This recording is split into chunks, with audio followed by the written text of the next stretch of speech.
Одоо жишээлбэл холестерин ихтэй хүн орж ирвэл холестерин бууруулах эмээр эмчлэх үү? Эсвэл тэр хүнд насан туршийн амьдралд хэрэгтэй зан үлийн өөрчлөлт хийх үү гэдг нь эргээд бас их чухал асуудал болж байна.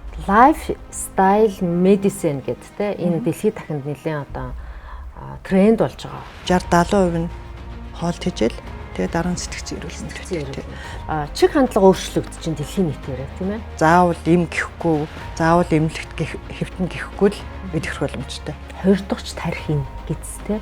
Гидс ирүүл байж энэ тарих оюун ухаан өөрөө бүрэн одоо тийм чадвартай байдаг. Дотор талын өөх болохоор одоо бид нар сэмж гэж ярьдаг шүү дээ. Энэ өөхнөөс өрөвслийн тийм уургууд, өрөвслийн одоо бид маркерууд гэж ярьдаг. Гараад ингээд дотор эрхтнүүд өрөвсүүлж идэх, илгийг өөхлүүлнэ, нойролцоогоо өрөвсүүлнэ тийм. Тэгэхээр энэ дотор өөхтэй л бид нар ажиллах хэрэгтэй. Сайн байцгаана уу? Подкастын шинэ дугаар та бүхэнд хүрж байна. Тэгээ өнөөдрийн зочноор Рехамед эмнэлгийн эмч Алтан чимэг эмчигээ урьсан байгаа. Эмчтэй өдрийн мэнд хүргэе. Өдрийн мэнд. Сүүлийн үед lifestyle medicine гэдэг те энэ дэлхийд дахинд нэлээд одоо тренд болж байгаа. Тэгээд Монголдо бас Алтан чимэг эмчийг яг энэ мэрэгсэн эмч гэж би урд нас сургалтанд сууж ирсэн. Тэгээд энэ талаар би эхлээд хамгийн түрүүнд үзэгчдэдээ одоо энэ ямар одоо арга ухаан юм бэ? Тэрний талаар мэдээлэл хүргье байл. Амьдралын маягийн ангаах ухаан гэхээр маш энгийнээр хэлэхэд л бид нар альва өвчин эмгэг, архаг өвчин эмгэгийг эмгэгт хүргэж байгаа одоо суурь шалтгаанууд гэж байдаг. Тэр нь болохоор жингийн илүүдэл юм уу, нойргуудл юм уу, эсвэл шим тэжээлийн дутагдал юм уу, эсвэл илүүдэл юм уу тийм. Энэ бүх юмыг ингээд суурьаар нь хардаг ангаахын одоо нэг шинэ салбар болж хөгжиж байгаа. Тэгээд энд болохоор одоо яагаад ингэж өөр юм бэ гэдэг юм асуудал гарч байна. Энэ юугаар ялгаатай одоо байгаа ангаах ухаан яаж чад байгаа гэдэг юм гарна л да. Тэгэхээр энэ болохоор бид нарт хамгийн түрүүнд мэдгдсэн юм ковидын үед бол одоо улс орнуудын эрүүл мэндийн салбар бол за ерөнхийдөө халдварт бус өвчтөй одоо архаг өвчтөй хүмүүс илүү өртсөн шүү дээ тийм ээ. Нас баралт өвчлөл их байсан. Тэгэхээр энэ ангаах ухааны чиглэлийг хөгжүүлэхгүй бол ангаах ухаан ингээд дангаараа халдварт өвчтөй хүмүүсийг эмчлээд одоо бас төсвийн хувьд хүний нөөцийн хувьд ч гэсэн бас сүүлдээ бас барахаа болж шүү дээ. Тэгэхээр энэ бол илүү орж ирсэн. Тэгэхээр энэ яагаад эмч хүн гэдэг өнөөдөр шим тэжээл дасгал хөдөлгөөний тухай яриад байна гэвэл яг үнэндээ хүний архаг өвчин төрөгдөг нийтлэг хүчин зүйлүүд байдаг. Одоо жишээлбэл зүрх судасны өвчин байна, чихрийн шижийн өвчин байна тийм ээ. Энэ бүхнийг бол бид нар яг ингээд хүний зан үйлээс хамаарсан одоо жишээлбэл хооллолт, дасгал хөдөлгөөн, одоо сэтгцэн эрүүл мэнд гэдэг байгаа шүү дээ. Тийм амар амгалан байдал, стресс менежмент энэ бүх юмаа зохицуулж бид нар бас халдварт бас өвчнөд өртөхгүй байх боломжтой. Ангаахын боловсрол их удаан үргэлжилдэг те 6 жил явдаг. Дараа нь нарийн мэргэжлийн эмч нарын сургалтанд ордог. Гэсэн хэдий ч гэсэн бид нарыг ангаахын сургалт одоо ангаахын оюутан байхад шим тэжээлийн боловсрол гэсэн хичээлнийх ордоггүй. Дасгал хөдөлгөөний тухай ордоггүй. Сэтгцэн эрүүл мэндийн асуудал ч гэсэн одоо тэр болго ордоггүй байлаа шүү дээ. Стрессийн тухай те. Бид нарт ямар хичээл илүү ордоггүй бол ямар өвчний оншилгоо, эмгэг зам тэгээд тэрний эмчилгээ ямар байх вэ? Ялган онцлогоо гэдэг ингээд ерөнхийдөө өвчнөд илүү суурилсан мэдлэг олгож байсан. Тэгэхээр эмч бид нар бас хүнд зөвлөгөөхтэй бэлтгэл байхгүй. Одоо жишээлбэл эмч нар одоо туул анзаардаг бол эмч нар хэлдэг шүү дээ. Жингээ хасаарай. Та энэ жин чин таныг ийм өвчин төргээд шүү. Тамхиа ерөнхийдөө аль болохоор тамхинаас гарах хэрэгтэй байна гэдэг ингээд зөвлөдөг. Гэсэн хэдий ч гэсэн энэ зөвлөгөө бол яг үнэхээр хэлэхээс цааш хитэрдэггүй байсан л да. Тэгэхээр одоо ингэж ойлгож болох юм чи. Чих хандлага өөрчлөгдөж чинь дэлхийн нийтээрээ тийм ээ. Урд нь бол одоо эмчнэр яадгийн энэ эмийг тийм дооцтойгоор тэгж уугаарай. За тэгээд тэгхгүй бол одоо яадгийн те. Эсвэл бол энийг ингээд тастаад хаачлаад ингээд те мисцлын аргаар ингэнэ гэдэг арга аргачлал одоо үндсэндээ бол дэлхийн ертөнцийн эмчилгээний арга аргачлал өөрчлөгдөж байгаа гэж хэлж болох уу? Яг уу үнэхээр яаралтай тохиолдолд одоо acute гэж ярьдаг шүү дээ. Яаралтай тохиолдолд бол тэр эмчилгээнүүд хийгдэлгээр хийгдэн. Яг архаг өвчний менежментэд тий одоо чихрийн шижин ч юм уу энэ өвчнийг бид нар заавал тусгаалбгүй. Энэ бол яг үндэ өвчин ч биш тийм ээ. Хүний зан үйлээс үүдэлтэй гарч ирж байгаа одоо эрүүл мэндийн архаг өвчний одоо нэг төрлийн архаг нөхцөл байдал үүсэж шүү дээ. Зүгээр мэдээ чихрийн шижин гэхээр хүмүүс төрөлхийн одоо би одоо төрөлхийн юм байдаг гэж ярих хүмүүс гарна. Тийм байдаг л да. Тийм хэв шинжээр ялгагддаг. Хоёрдугаар хэв шинжийнх нь болохоор яг л хүний зан үйлээс хамаартай. Сүүлд гарч ирдэг шүү дээ. Ээж аваас тэгж төрдөггүй шүү дээ, тий. Тэгэхээр өөрөө чи хэлдгээр яг үнэ дэлхийн нийтийн чиг хандлага өөрчлөгдөж байна. Хүмүүс өөрсдөө эрүүл байхаа хүсэж байна. Хүмүүс өөрсдөө эмчэд очиод эм бичүүлэхгүй зөвлөгөө авмаар байгаа. Хүмүүс бас яаж урьдчилан сэргийлэх тухай илүү ойлголттой болмоор байгаа. Би яах ёстой? Би одоо энэ өвчнийг тусахгүй байхад юу хийх ёстой, тий? Яагаад гэвэл бид нар яг бодит амьдрал дээр мэдчихэж шүү дээ. Одоо коммунизмын үед, одоо социализмын үед бол бид нар эрүүл мэндийн үйлчилгээ төлбөргүй, бид нар мөнгө төлдөггүй байлаа шүү дээ. Одоо нэг хүний одоо халааснаас нэг гэр бүлээс хичнээн төгрөг эрүүл мэндийн зардалт одоо төсвийн орлогоос явж байгаа үлээ, тий? Тэгэхээр иймд хүмүүс ер нь эрүүл байх одоо сонирхож байгаа өөрсдөө. Тэгээд яг зүгээр яг үнэндээ хэлэхэд бол энэ байдал бол эмчнэрийн хувьд бол их удаан бид нар бас заримдаа үйлчлүүлэгч нараас хоцроод байгаа. Тий. Эрүүл амьдралын хэв маяг ярьдаг их олон одоо хүмүүс бий болсон шүү дээ, тийм ээ. Яагаад гэвэл тэд нар чинь бас өөрсдөө эрүүл амьдралдаг. Тэгээд бас хүмүүст бас сурах гэдэг шүү дээ. Тэгтэл яг өнөөдөр эмч хүнээс эрүүл амьдралын хэв маягийг сурах хүсэлтэй хүмүүс их байгаа. Яагаад гэвэл эмч хүмүүс тэр өвчнийх нь бүх мэдээлэл нь үүж байгаа тий. Лабораторийн шинжилгээнүүд байж гин, төр сонжилгоонууд нь байж гин, тэр хүний түүх нь байж гин. Тэгэхээр эмч хүн хэрвээ тэр бүх амьдралын хэв маягтай холбоотой мэдээллийг ингээд өгч чадвал за эмч зөвхөн эмчээр хязгаарлагдахгүй шүү. Энийг бол одоо жишээлбэл сургагдсан ямар ч хүн өгөх боломжтой. Тэгэхээр энэ хүмүүс ингээд өгөөд эхлвэл хүмүүс бол тэгээд заавал им гэхгүй, заавал эмнэлэгт хэвтэн гэхгүй л идэх боломжтой. Юу гэж бодож байна?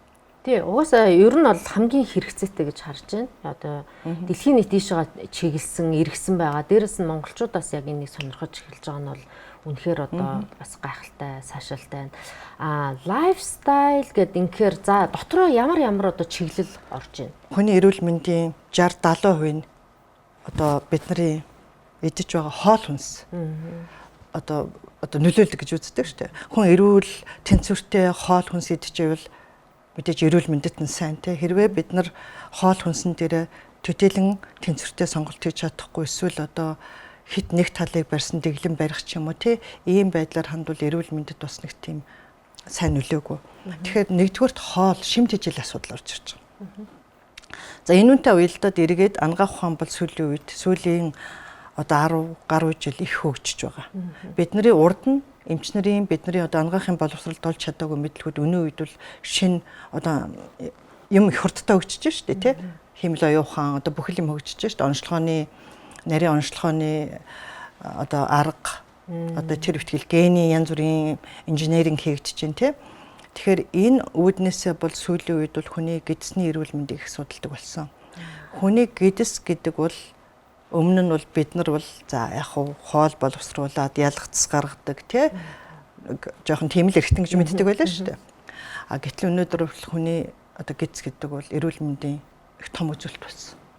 Тэр нь болохоор гэдэс бол хүний хоёр дахь тарих гэж үздэг шүү дээ. Өөрөөр хэлбэл хүний сэтгцийн эрүүл мэндтэй холбоотой, хүний чихрийн жижинтэй болох уугүй юу, зүрх судасны эрсдэлтэй болох уугүй юу гэдгийг хүний бүслэгийн тарих шийдэж шүү дээ. Тий хүмүүс одоо бүслэгээр жоох ингээл томрох тусам эрүүл мэндийн эрсдлүүд ихсэж байна л гэсэн үг. Тэгэхээр тэр хүмүүсийг бид нар ийм өгөөд эмчлээд ах уу? Одоо жишээлбэл холестерин ихтэй хүн орж ирвэл холестерин бууруулах эмээр эмчлэх үү? Эсвэл тэр хүнд насан туршийн амьдралд хэрэгтэй зан үлийн өөрчлөлт хийх үү гэдг нь эргээд бас их чухал асуудал болж байна. Тэр үүднээс амьдралын хэв маягийн ангаах ухаан бол тэнцвэртэй хоолтон технологи анхаардаг болсон. Америкийн өндөр хөгжилтэй орнуудын одоо ангаахын боловсролд шимт хичээлийн боловсрол оруулж эхэлж байна. Тэгээд дээр нь дараагийн юм нь болохоор дасгал хөдөлгөөний асуудал байгаа. Хүн гэдэг амьтан бол яг үүндээ хөдөлгөж зориулагдсан тий. Манай монголчууд ч гэсэн ер нь одоо дээр үед бол автомашин одоо хөгжөөгүй энэ бидний амьдрал эхлэх багт чинь тарган хүн гэж байгаагүй л баг тий. Ер нь кинонуудаас харж байгаа. Тэгтэл одоо эмгэг биш бол яг үнэ. Өнөө үед бол одоо хүүхдүүдийн судалгаанаас бол 2 хүүхдийн нэг нь илүүдэл жинтэй тархалттай гэж гарч ирж байна. Насанд хүрэгчдийн хувьд бол бас л тархалт их том асуудал болсон тий. Тэгэхээр энийг чинь бид нар амьдралын маягийн бас шалтгаалсан одоо өвчин дүүсгдэг нөхцлүүд гэж хараад байна. За энэний дараагийн дасгал хөдөлгөөнөөс дараагийн юм нь болохоор илүү сэтгцийн эрүүл мэнд рүү анхаардаг. Тэр нь болохоор тухайн хүний нойрны эрүүл мэнд. Нойрны эрүүл мэнд гэдэг бол одоо бас орчин үед бол их чухлаар яригдчихэж байгаа шүү дээ. За энэ дараагийнх нь нэг хамгийн чухал анхаарах хэрэгтэй бүлэг асуудал хүний яг орчин байна. Одоо хүний одоо ажлын орчин байна уу, гэр бүлийн орчин байна уу? Хэр зэрэг тухайн хүнд өгөөжтэй эерэг орчин бай, тийм ээ? Энэс бас их нөлөөлдөг ганцаардлын асуудлууд байна. Тэгэхээр сэтгцэн хүн гэдэг бол нийгмийн амьтан. Тэгээд нийгмийн амьтан учраас ерөнхийдөө эргэн тойрны тэр хүний оршиж байгаа орчин гэдэг юм бол хүний эрүүл мэндэд их нөлөөлдөг гэдгийг бол ер нь бид нар мэдтгэл байсан л да. Гэхдээ нөгөө хүнтэйгээ л ажиллаад байдаг. Гэтэл тэр хүний ар гэр нь ямар юм, орлого нь ямар юм, хажуу талынх нь одоо гэр бүлийн байдал ямар юм. Тэр хүнд сэтгэл зүйн хүчирхэл байна уугүй юу? Эсвэл одоо амар амгалан байна уу? За иймэрхүү бас нэлээд том асуудлууд орж ирж байгаа. Эргээд сэтгцэн эрүүл мэндийн асуудлууд. За энэний дараагийнх нь юм нь болохоор хорт бодисын хэрэглээ байгаа. Тэр нь болохоор ялангуяа тамхины асуудал. Тэг өнөөдөр бол их хурцаар тавигдчихж байгаа. Ягаад гэвэл хүмүүс одоо янжуурыг эргээд цэглэгаан тамхиар, электрон тамхиар орлуулж эхэлж байгаа шүү дээ, тий.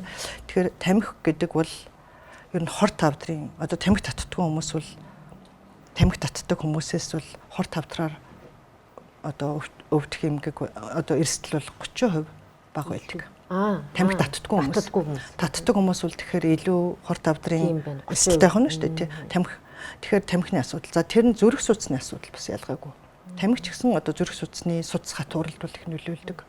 Тэр нь сэтгцэн эрүүл мэндийн асуудлууд гарч ирж байна, тий.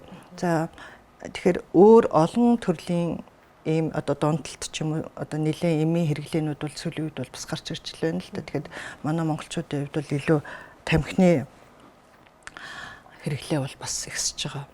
Эрэгтэй хүмүүсийн хоёр эрэгтэй хүний нэг нь бараг тамхи татчих шүү дээ, тийм ээ. Эмэгтэйчүүд бол яг бага гардаг ч гэсэн өнөөдөр яг үүндээ электрон тамхи татчих байгаа хүмүүсийн хувийг бол бид нар төдийлөн гаргаж чадахгүй байгаа шүү дээ, тийм. Охтууд бол бас татчихл байгаа. Ялангуяа нэг үнэргүй амтгүй болохоор эргээд одоо сургуулийн орчин руу орж ийн шүү дээ, тийм ээ. Сургууль сурдаг хүүхдүүд бол урд нь бол үнэрээр нь аав ээж нар мэдчихдэг байсан. Одоо бол энийг бас боломжгүй болж байна. Тэгээд энэ бүх асуудлуудыг эмч хүний хувьд бол нэг үрчлээ асууж тэгээд энэ эрсдлүүдийг бид нар ярилцаж хамтарсан байдлаар. Тэр байтугай бүр гэр бүлтэй хамт. Гэр бүлтэй хамт тий. Тэр цаад одоо юуг ин оншилх нь юунаас болоод байгаа юм те, сэтгэл зүй ямар байна, хооллолт нь ямар байна гэдэг. Тэгэхээр хооллолтын дээр хоёлаа ярил л да. За яг одоо энэ жишээлбэл лайфстайлын гэл инхээр одоо Америкас ч юм уу те, нэг одоо сургууль юм уу, нэг одоо эрдэм шинжилгээний институт ингээд энийг гаргаж байна тийм ээ. Гэтэл одоо энэ чинь Монгол хөрсөн дээр авчрах гэдэг нэг асуудал байгаа шүү дээ. Монгол хүнд ямар хоол тохирох юм. За тэр нөгөө нэг төрөний би таны яг хэлсэн тэр гидсний эрүүл мэнд одоо йог дээр бол ялангуяа тэгдэг байхгүй. Хоёр дахьч тархин гидс те. Гидс эрүүл байж энэ тархи оюун ухаан өөрөө бүрэн одоо тэг чадвартай байдаг гэдэргээл ярьдаг те. Тэр байтугай нөгөө Капалбати гэл нэг амьсгалын техник гидсэрээ хийдэг дасгал байдаг. Тэрийг хүртэл одоо хийлэгдэг шүү дээ те. Тэгэд би бас надад нэг юм тохиолдсон кейс байсан. Би чинь одоо нэлээд олон жилийн өмнөөс бүр одоо залуугаас эхлээд ийм харшилтай. Тэгэл янз одоо харшил тийм ээ. Бүр ингээд тоосны харшил, халуун ногооны харшил, тийм юмны харшил гэл үрсэл ингээд зөндөө бол харшилсан. Их хэмцэг. Тэгээ яг ингээд судлаад явахаар тэр харшил чинь зүгээр болдог тийм тохиолдолч баг байдгүй шахуу тий. Одоо баг шинжлэх ухаанаар бол энэ чинь баг л боломжгүй зүйл гэл ингэдэг байсан. Би бүтэн жил гидсний бактери уугаад тэгээд энэ харшлаас алдсан байхгүй. Тэгэл би ерөөсө дотроо энэ ерөөсө гидсний нөгөө ашигтай бактери гэдэг зүйлтэй маш их чухал хэрэгцээтэй юм байна. Мэдээж ашигтай ашиггүй гэл хоёр байж байгаа. Ашигтай бактери нь одоо давмгаалж хүн бас нэг эрүүл байдаг юм байна гэж тэ яг энэ дээрс бүр анализ хийж бодож байсан байхгүй. Бидний гидсэнд байгаа яг өөрөө хэллээ шүү дээ. Гидсэнд байгаа ашигтай ашиггүй бактериуд гэж байгаа. Ашигтай бактери гэдэг нь болохоор эрүүл мэндийн хувьд бол илүү ач холбогдолтой гэсэн үг. Одоо жишээлбэл цусны дах сахарыг бууруулах, тий холестеринийг холбоод ингээд бас гинт ихсэлтийг бууруулах ч гэдэг юм уу, тий ийм төрлийн бактериуд байгаа л да. Тэгээд ашигтай бактериуд болохоор өнөө үед манай монголчуудын хувьд бол яг үүндээ монгол хүний хоол гэхээсээ илүү би бол одоо орчин үеийн хооллолт бол яалтчгүй л одоо монгол хүн бол яг монголоор амьдарч гин үгүй юу гэдэг асуудал тий. эргээд бид нар гадаадын савлгаатай хоол хүнс хэрглэж гин, гаднаас ингээд бэлэн бүтээгдэхүүн авч идэж гин, эсвэл янз бүрийн газтай ундаа ууж гин тий. За энэ байдлаас үзсэн ч гэсэн ерөнхийдөө хүнсний дэлгүүрт ороод одоо лангуун дээр байгаа хүнснүүдийг харсан ч гэсэн манай монголчуудын хоол хүнс их өөрчлөгдсөн шүү дээ. Сүүлийн 20-д жил. За тэгэхээр энэ болохоор эргээд урд нь бол монголчууд бол цагаан эдээ хэргэлдэг байсан. Уламжит хоол хүнс тийм ээ. Цагаан эдээ болохоор эсэг цагаан эдээ болохоор ерөөсөө өөрөө ашигтай бактери хүний гидсэнд өгдөг байсан. Монголчууд нөгөө нэг зуны улиралд мах идэхгүй цагаан эдээ иддэг, өвлөн илүү нөгөө улирал хатуу болохоор махаа иддэг байсан шүү дээ тий. Яг тэр уламжлалтын бол одоо бол алдагдцсан л да. Ягаад алдагдсан гэвэл бид нар өөрсдөө амьдрал дээр харж байна шүү дээ. Бид нар өдөрт 100 ч гэсэн улаан мах идчихэл байна. Цагаан эдээ иддэг хүмүүсийн тоо багасч байх шиг байна тийм ээ. Дээр нь боловсруулсан хоол хүнс идэж чинь монголчууд их аялж чинь дэлхийгээр явж чинь. Тэгэхээр яг энэ үднээсээ бол бидний одоо ашигтай бактери авдаг байдал бол өөрчлөгдсөн. Одоо хүмүүс бол яг тэгвэл пребиотик уучил да ашигтай бактери аваад уучил да бид нар өөрчлөгдсөн бол гэж хэлж магадгүй л дээ. Тэгэхээр манай монголчуудад ер нь нэг юм анзаарэгдэж байгаа. Тэр нь болохоор бид нар хэдийгээр хооллолт их өөрчлөгдөж байгаа ч гэсэн хүний ашигтай бактерийг хооллолдог хоол хүнсний бас нэг гол бүрэлдэхүүн хэсэг байдаг. Тэр нь болохоор эслэг гэж байдаг. Эслэг гэдэг нь болохоор файбер гэж байгаа шүү дээ англиар тийм эслэг болохоор ихэвчлэн одоо амьтны гаралтай бүтээгдэхүүнд байхгүй. Бидний бас сонгож иддэг юмнуудад бас байхгүй илүү байглаас ургасан хүнсний ногоо, жимсгэн, үр тариа, бүхэл үр тариа. За тэгээд будааны хувьд бол бас боловсруулаагүй будаан, цагаан будаанаас илүү нэг оргиороо байгаа будаанууд шүү дээ. Хөц будаа, гурвалжин будаа юу гэдгийг янз бүрийн шош бандууны төрлүүд байна тийм ээ. Цэвэг зарам одоо ногоон бандууч гэдэг юм уу. Тэгэхээр энэ бүх юмны хэрэглээ бол монголчуудын хувьд бас бага хэвээрээ байгаа. Ялангуяа би дургу, би нэг идээгүй гэсэн хүмүүс их байгаа шүү дээ тий. Тэгэхээр энэ эдгээр нь болохоор яг өнөөдөр орчин үед бол яг үнэндээ одоо хүн болгоны ашигтай бактерийн гидсний одоо флор гэж байгаа микро орчин болохоор өөр. Ээж аваасаа орчноосоо авсан бактериуд бид нарт байгаа. Хаана өссөн. Гэтэл яг тэр одоо хорууны хэшиг өөрийнхөө бактерийг хооллох нэг чухал байдаг. Тэгэхээр бид нар хоол хүнсэндээ эслэг давхар ахиуха хэрэглэх хэрэгтэй болж байна.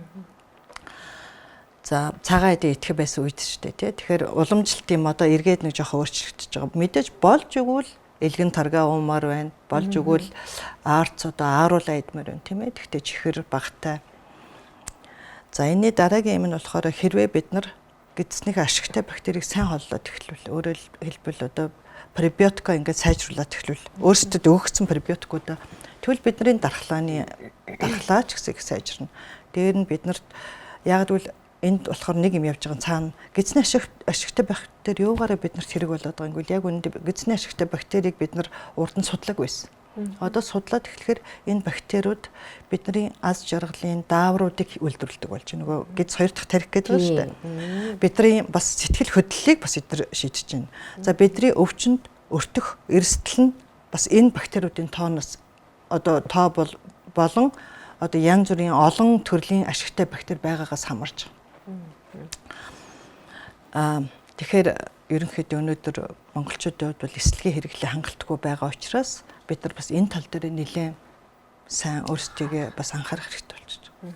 Тэгэхээр одоо ер нь бол монголчуудын ашигтай бактери авж байгаа нь болохоор за дээр үед бол бид нар таргаас авдаг гэж тий. Одоо бол яг дэлгүүрт байгаа таргнууд нь зарим нь одоо ашигтай бактеритай гэл ингээл ялгцсан. Зарим нь бүр бактерич байхгүй юм шиг байгаа юм тий. Бодвол одоо шошгоноос харж иж мэднэ. Өөрөөр одоо өөр юунаас авч болох вэ бид нар? Яг ашигтай бактеритай хоол хүнс гэвэл үндэстэн болгонд л өөрөөр байдаг тий. Одоо нөгөө кимчи чинь болохоор солонгосууд кимчинээс авдаг. Солонгосууд бол одоо кимчинээс. Одоо нөгөө хятадууд болохоор нөгөө дарцсан янз ногоонууд байна. За манай монголчууд бол уламжлалаар бол ер нь сүү цагаан эднээс л авсан шүү дээ. Эсэг сүү цагаан эдэ гэж байгаа тий. Эсгсэн хоормогч гэдэг юм арц тий. Одоо жишээлбэл германчууд болохоор нэг гашуун байцаа даршилсан байцаа үүдэж цагаан байцаа. Оросууд бас их дардаг. Оросууд бас дардаг тийм. Яг энэ уламжлалт улс орон болгонд өөрийн гэсэн юмнууд байдаг. Зүгээр тэрнээсээ илүү өнөөдөр хэрвээ ашигтай бактери өөрсдөө авахгүй гэвэл ядаж ашигтай бактерийн хоолыг авах хэрэгтэй. Тэр нь болохоор файбер болчихж байгаа тий. Тэр нь болохоор эмэгтэй хүнд өдөрт авах норм гэж байдаг. Тэр нь болохоор өдөр болгон эмэгтэй хүн 25 г эслэг хоол хүнсээр авах хэрэгтэй.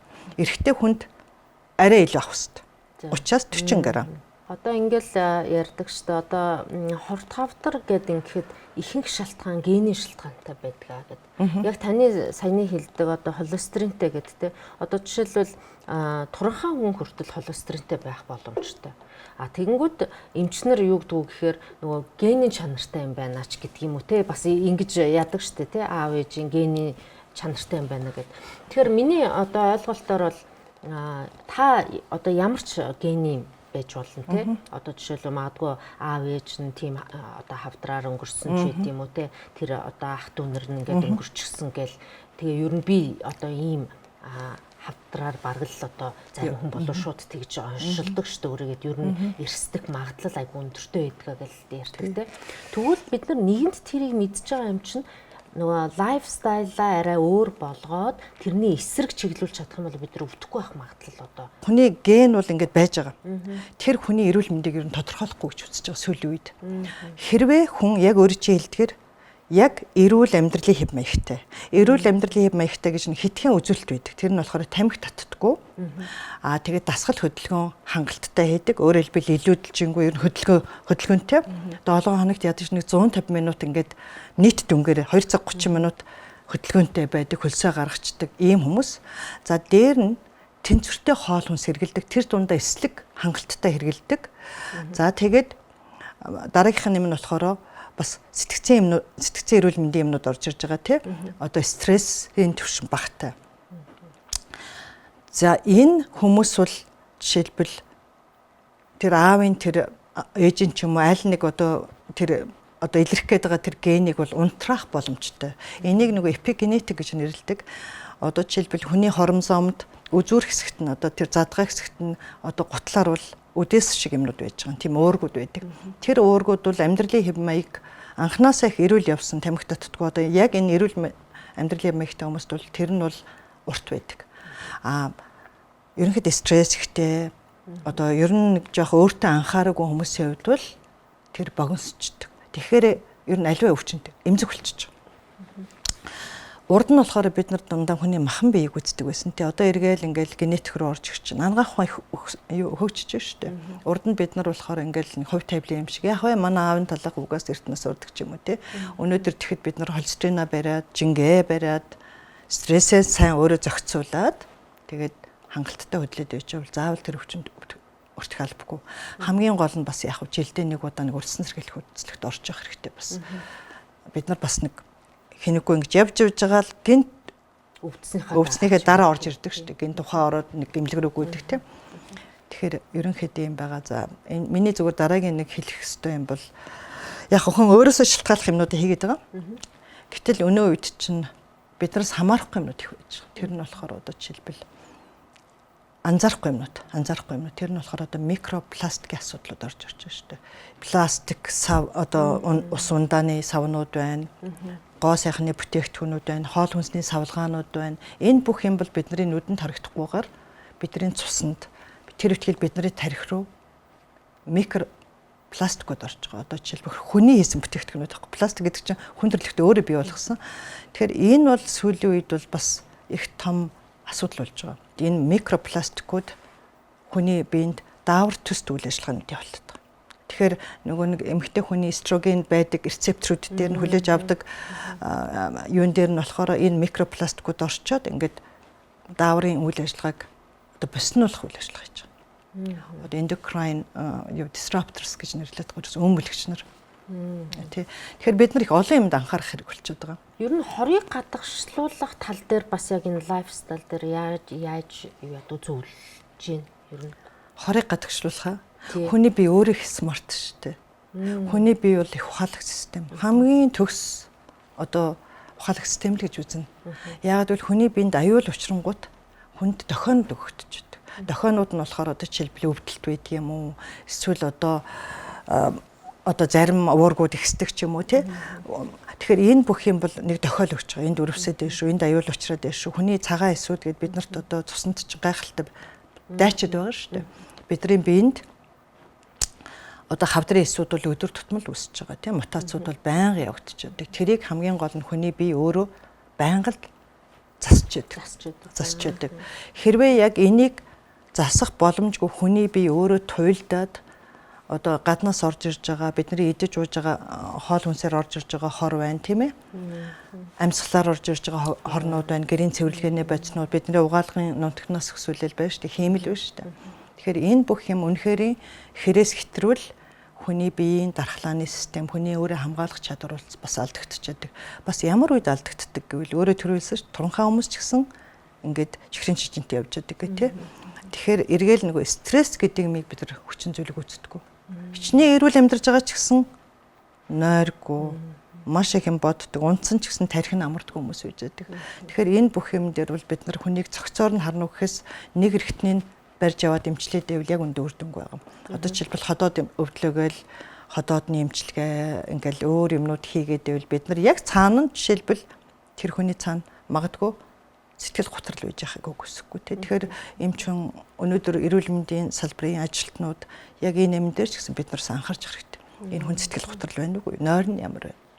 Энэ хүн юу идэд байна? Ар гэр нь ямар байна? Тэ энэ бүх юм дээр бид нар бас төргөн үнэлгээнүүд хийх ёстой болж байгаа. Тэгжээж бид нар эмчилгээний үр дүн илүү гардаг. Ангаахын боловсролд энэ хичээлүүд орж эхлэх бах. Ер нь дэлхий бол оруулах ёстой гэдгийг бол одоо ярьж эхэлж байна л да. Энэ ороод ирвэл эмч нар бид нар ч гэсэн өөрсдөө эрүүл амьдрна. Би ч гэсэн ингээд нэг гайхалтай нэг амар эрүүл хүн байгаагүй. Яг энийг би бол одоо 20 он гэдэг чи одоо сүүлийн 5 6 жил би эргэн тойрныхоо хүмүүсийг эрүүлжүүлж гин, эрүүлжүүлж гин, өөрийнхөө үйлчлүүлэгч нарт яг энэ чиглэлээр дагнж бас лайфстайл медицинээр бас илүү эмчилгээ, үйлчлэгийг нь болж чиглүүлж байгаа. Ихэвчлэн юм сэтгцийн одоо ялангуяа энэ стресс, депресс гэж яриад байгаа. Энэний чинь гол ерөөсөө шинж тэмдэг нойргуудах гэдэг байгаа шүү дээ. Тий. Тэгээд яг энэ нойргуудалтай байгаа хүмүүстэр одоо ямар зөвлөгөө өгч байна? Эхлээл нойргуудлын шалтгааныг л уншилна. Одоо сэтгэл готролтой хүн нойргуудалд хүрдэг юм уу? Эсвэл нойргуудалтай хүн сэтгэл готролд хүрдэг юм уу? Тэг энэ бүх юмыг эргээл нэг үнэлгээ, асуумжийн аргуудаар эмч хүн бол ярилцчихээж гаргаж ирэх хэрэгтэй. Эмч битгий хэл одоо өөр сэтгэл зүйч нар байна тий.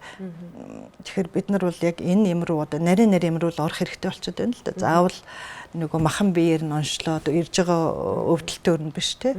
Тэгэхэд зүгээр сошиал медиа гэдэг юм бол сүүлийн үед бол их шүүлтүртэй хандахгүй бол энэ бол хүмүүсийг нойргуудалд хүргэж байгаа бас их чухал юм байна. Яагаад гэвэл сошиал медиагаар явж байгаа зарим мэдээллүүд бол зарим нойр сайтай хүмүүс ч гэсэн нойргуудалтай болохоор байгаа шүү дээ. Та тэдэн цаг унтах ёстой гэж цагийн загаад өгсөн. Тэгтэл хүн болгоны унтах одоо зарим хүмүүс хар залуугасаа л шөнө унтдаг. Одоо 12 цагт унтаал, нам унтаал өглөө 6 сэрдэг ч юм уу тийм. Тэгсэн энэ айгүй ирч хүчтэй сэрдэг. Зарим хүн бол 10 цаг гэхэд бол аль хэдийн нөгөө хамаг юм шахагдцсан 10 цаг гэхэд унтахаас өөр аргагүй болдог тийм. Тэгэхээр ийм хүмүүсийг 12-т унтдаг хүмүүсийг жишээлбэл 10-т унтааг бол та нойрны өрөнд орж байна. Та энээсээ болж өвчин үүсгэж чинь гэдэг юм уу. Иймэрхүү мэдээллүүд их явдаг бас л да. Тэгээ сүүлийн үеийн одоо лайфстайл медицины зөвлөгөөн дээр бол хүмүүсийн нойрны цагийг битгий анхаараа. Яагаад гэвэл хүн болгон 8 цаг унтах албагүй. Зарим 8 цаг унтдаг мөртлөө чанаргүй унтдаг хүмүүс байдаг. Тэр үтгэл 9 10 цаг унтдаг мөртлөө гүн ойрлого ордоггүй. Нойрч их олон циклтэй шүү дээ. Гэтэл 6 цаг унтаад, үхсэн юм шиг унтаад би маш гоё амарлаа гэд босдог хүмүүс байдаг. Тэгэхээр энэ хүн болгоны онцлог байдаг. Настай холбоотой, хүн болгоны бас нэг ерөнхийдөө биоритмтэй холбоотой. За тэгээд хүний бас өөрийн нөгөө ихтгэл өмчлөлт сэтгхүйтэй холбоотой. Би сайхан унтлаа гэвэл тэгэл сайхан амарна шүү дээ. Тийм яг нөгөө ихэнх хүмүүсийн хувьд одоо зүгээр л нэг юм эмчтэр очиод шинж тэмдгийг дарах тийм им аваад хэрглэж ихтэй. Эсвэл одоо яадгийн одоо зүгээр нэг юм таргалалттай хүн хүртэл айгу амархан аргаар турчих гэсэн нэг тийм л хүсэл эрмэлзэлтэй яваад байгаа шүү дээ. Нөгөө дасгал хөдөлгөөн удаан хугацаанд хий, нөгөө хоолундыг ингээл удаан хугацаанд байрна гэл ингэнгүүт чинь ихэнх нь тэрэн дээр баг ингээд дургуцаад байдаг. Тэгэхээр энэ маань өөрөө бас цаашид бид нөгөө өөрснөө их мэдлэгтэй байж энэ талаар боловсралтай байж үр хүүхэдтэй бас нэг зөв таниулж өгөх те энийг бүр ингээ багаас нь одоо хөвшүүлэх тэр чухал юм байна л гэж харагдаад. Яг үнэ. Санал нэг байна. Тэгэхээр бид нар яг юун дээр анхаарат байна гэвэл яг үнэндээ халдварт бус архаг өвчин дээр их анхаарат байна. Тэгтэл бид нар бас нилээд хувийн мөнгөнийхөө нилээд хэсгийг одоо урьдсан сэргийлэхэд илүү анхаарах хэрэгтэй болчихж байгаа байхгүй юу? Уул нь тавьж өгвөл бид нар ирээдүй хойч үеийнхэн эрүүл амьдрах гэдэг үз. Тэ тэгээд одоо ерөнхийдөө бас бодлого тийшээ явах байх гэж харж байгаа. Зүгээр нэг гоё юм харагдаад байгаа надад. Тэр нь болохоор юу гэвэл ерөнхийдөө өнөөдөр ажил хийдэг ерөнхийдөө ажил олгогчтой яг ингээд аль биесээр гэрээтэй хүмүүс эрүүл мэнд бол ерөнхийдөө гайгүй. Яагаад гэвэл тэр чинь хуулиараа жилд нэг удаа урьдсан сэргийлэх үзлэгт оруулдаг шүү дээ. Тэгэхээр ямар ч бас нэг тийм ноцтой юм гарч ирэхгүй. Жилдээ нэг удаа ингээд үзүүлээд явхад хамгийн эрсдэлтэй хүн ам хаана байна гэвэл өөрөө хуваараа хөдөлмөр эрхэлдэг хүмүүс байж байгаа. Яг нэг тэгэл нэг ажил гэж явж байгаа өөрсдөө авчдаг 2-3 жилийн дараа янз янз юм гарч ирэхээр орж ирдэг тий. Тэгэхээр энэ байгаа. Тэгэхээр би өнөөдрийн яг ингээд Монголын яг ингээд татвар төлж байгаа ажил олгогч ерөнхийдөө улсын их байна уу, одоо хувийн их байна уу? Энэ байгууллагууд бол бас өөрсдөө нийгмийн нийгмийн хариуцлагынхаа өрөөнд бол маш сайн юмнууд хийж байгааг харж байгаа. Бас энэ их гоё харагддаг надад. Ягаад гэвэл жил болгоо орж ирээд ингээд тэр хүмүүс ингээд 3 жилийн туршид ингээд хараад ингээд ажиглаад ингээд хянаад явхад бол илт өөрчлөлт гарч идэг. Тэр бол зарим байгууллагууд би одоо бас нэг байгууллагуудын нэрийг хэлмээрг байна. Тэр үтгийвэл яг ажил хөстөдөө зориулсан жилд нэг удааг үзлэг хангалтгүй байна. Бид нар яг ажлын байрны хөтөлбөр яа гэж ингэж яаж байгаа бүр компани захирлууд хүртэл байдаг. Тэгэхээр энэ бол бас их гоё. Энэ улам ингэж өргөн хүрээг хамраасаа гэж боддог. Энд чинь нөгөө одоо жишээлбэл тэр байгууллагын ажиллагсад эрүүл байх юм бол ажлын бүтээмж нөгөө цаашид компани өссөн дэвших гол одоо шалтгаан болж байгаа байна. Өөрөө өөртөө айгүй гол юм нь болж чарж байна. Яг үнэн байхгүй. Тэр хүмүүс нь өвчлөөд эсвэл хүнд өвчтөй нэг сар 2 сар болоход их нарийн мэрэгжлийн хүн бай гэж бодъё л да. Одоо хүн орлох боломжгүй тий. Тэгтэл тэр компанид бол яг үндэ алдагдал шүү дээ. Тэрийг одоо бизнесийн салбарын бол олоод харцсан. Ер нь илүү ингэж одоо хүмүүсийн эрүүл мэндэд их анхаардаг болсон. Сэтгцэн эрүүл мэндэд нь анхаарч байна. Бүр сэтгэл заслын ийм эмчилгээг нь хүртэл бас анхаардаг болж шүү дээ тий. Бүр дасгал хөдөлгөөн хийлгэж байна. Ажлын байранд бол их юм хийгдэж байна. Тийм гоё компаниудыг энийг харахаар надад ямар ч бас их гоё юм руу явж гин гэж хардаг. За би нэг асуулт асуумаар байгаа. Тэр нөгөө энэ нэгэнт яг хоол ярьсан чинь бас мацаг тий барих тал дээр таны одоо яг энэ үзэл бодол ямар вэ? Мацаг барих нь зөв юм уу, буруу юм уу те? Зарим хүмүүс бол одоо ингээ олон хоногийн мацаг барих нь буруу л гэдэг. Яг үнэндээ ингээ бие цэвэрлэгэн дээр ингээ аваад үзэх юм бол хүн өөртөө нөгөө автомат хийдэг айгу ухаантай систем гэдэг байгаа шүү дээ. Тэгэхээр ерөнхийдөө тодорхой хэмжээнд энэ мацгийг тодорхой хэмжээнд яг зөв барих нь бол айгу ашиг тустай юм аа. Бүрийг залууждаг гэдэг байгаа шүү дээ. Яг наадах өөрөө бараг л хэлчлээ те. Би бол мацаг барихыг дэмждэг. Тэгтээ мэдээж хүн хүнд өөр шүү дээ тий. Тухайн хүний нас, эрүүл мэндийн байдал олон юмнаас хамаарна шүү дээ. Зүгээр ямар ч байсан амьдралын юмыг ангаах ухаанд бол нөгөө нэг завсралхтай мацгийг бол үнэхээр их зөвлөдөг. Одоо ер нь тэр бол их олон судалгаа хийгдсэн байгаа шүү дээ. Одоо жишээлбэл 16 цаг одоо юу ч идэхгүй байж байгаа одоо шөнөөр тий 8 цагийнхаа хооронд бол ингээд өөрийнхөө хоолнуудыг өдөрт ингээд хуваагаад идчихдэг ийм мацаг байна. За энэ бол яалтчгүй нөгөө нэг эргээд нэг 16 цаг ингээд юу ч идэхгүй болохоор эргээд хүний би түрүү хэлсэж хүний бие өөрөө их смарт систем өөрийг ингээд тэнцвэржүүлдэг. Тэр бол илүү ажилдаг. Тэгэхээр энэ бол болж игэл хүн болгон л хийгээсэй гэж боддог. Хэрвээ үнэхээр чаддаг бол хүмүүс бас нэг хаяа бол бас нэг гэхдээ нөгөө олон хоног удаан хугацаанд ч юм уу барих бол асуудалгүй шүү дээ. Асуудалгүй шүү дээ. Яг би ингэж боддتي. Ерөнхийдөө би өөрөө ингэж хэдийгээр ярьдаг ч гэсэн бас шударга байл л да. Би бол бас ингэж барья гэж их бодсон л доо. Тэгээд 16 8-аар нэг барья гэж эхлээд одоо бол би яг 15 9 цагт явж байгаа. 9 цагт нь би юм айдад 15 цаг. Ингээд харахад хүн бол ингээд шууд эхэлж чаддгүй юм билэ. Баг багаар ингээд нэмээд цагаа. Тий, цагаа нэмээд ойртуулаад ингээд явхад бол үнэхээр үр дүн гардаг. Ягаад гэвэл хүний ороо 6-7-оос хойш эдсэн юм болгол угаасаа хүнд өөх болдог байхгүй. Шатагдахгүй шүү дээ. Бид нар ч ингээд намуухан байдалд орчдөг шүү дээ ороо тий. Ороо дасгал хийх тийм ягаад гэвэл кортизол нэмэгдүүлдэг, нойргүй болгоно гэл ингээд. Тэгэхээр бид нар өдөржингөө ажил хийсэн хүмүүс гинт ороо ингээд сэргээл жимэр яваадахгүй л байх тий. Тэгэхээр ямар ч байсан зүгээр intermittent fasting гэж яриад байгаа завсралтай мацаг бол үнэхээр үр дүнтэй. Зүгээр гайхалтай мацаг барьдаг хүмүүс бол биелдээ одоо жишээлбэл 24 цаг үнэхээр ингээд эрүүлжтэл барьцдаг. Тэр хүмүүст бол би баяр хүргэнэ.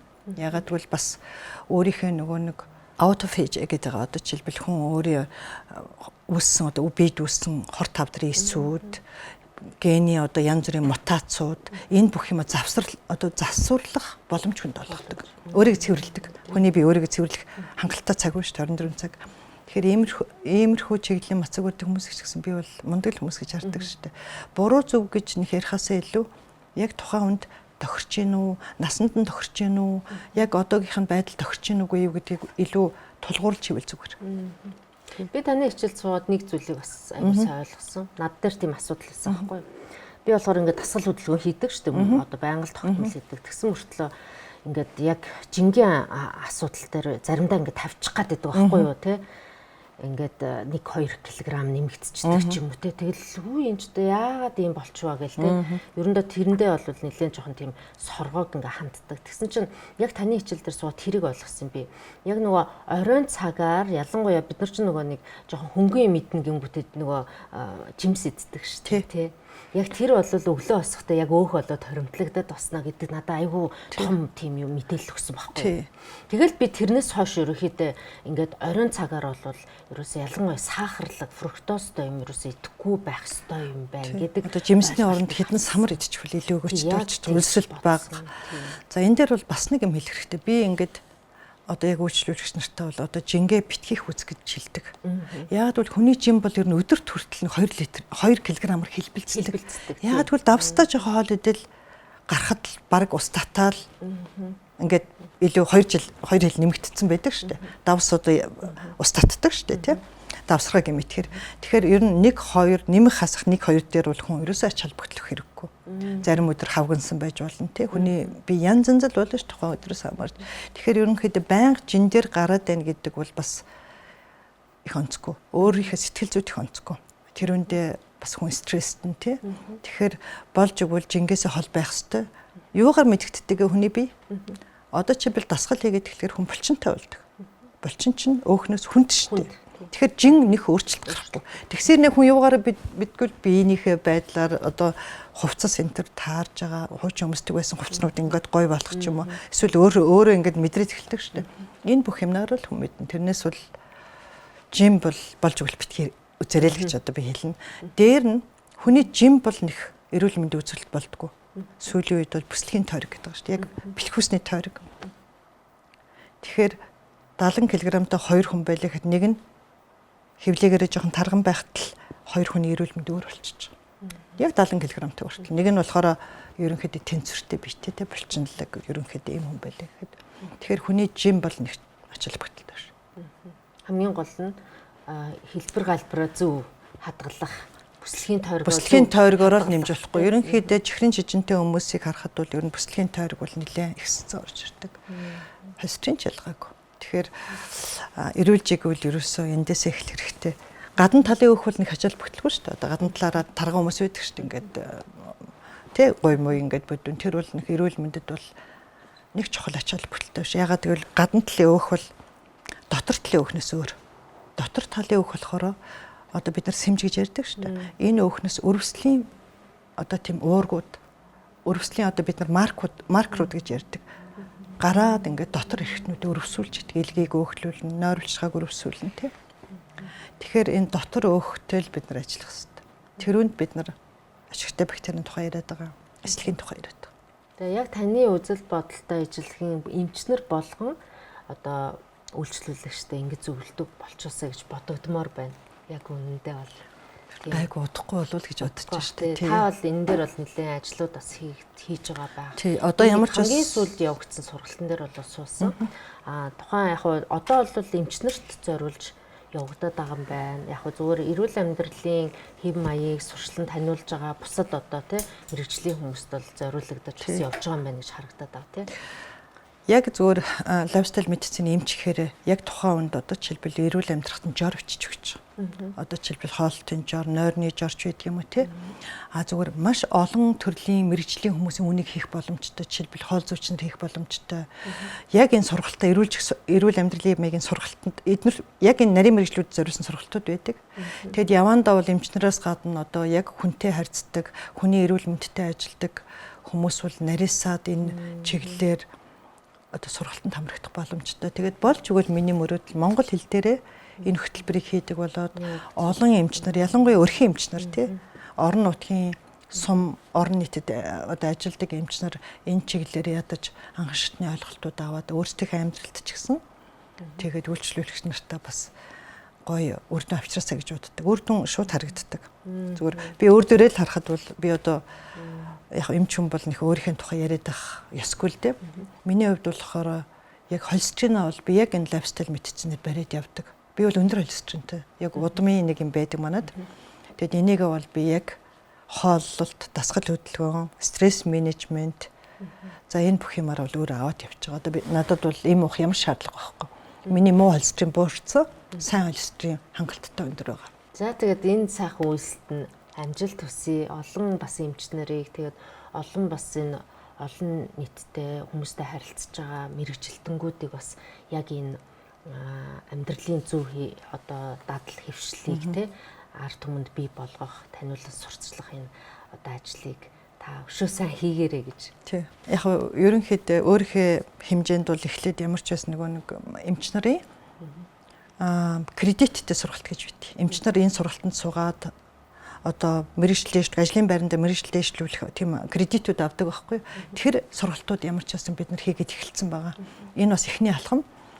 Яванда би бага томруулаад олон эмч нар миний араас ороод ингээд баг маань том болоод эхлүүл яванда би одоо ангаахын суур боловсрал одоо тий ангаахын боловсрал бүр сувилахын коллеж тэр битгийлэл шим тэжээл хоол зүйн одоо хоол зүйчнэр бэлдэж байгаа ангиудад хүртэл хөөрхөн одоо тийм богино хэлбэрийн хөтөлбөрүүд оруулах тийм том амбицтай явж байгаа. Зүгээр миний хэрвээ өөрийн боломж одоо бас цаг хөрвөл тээ.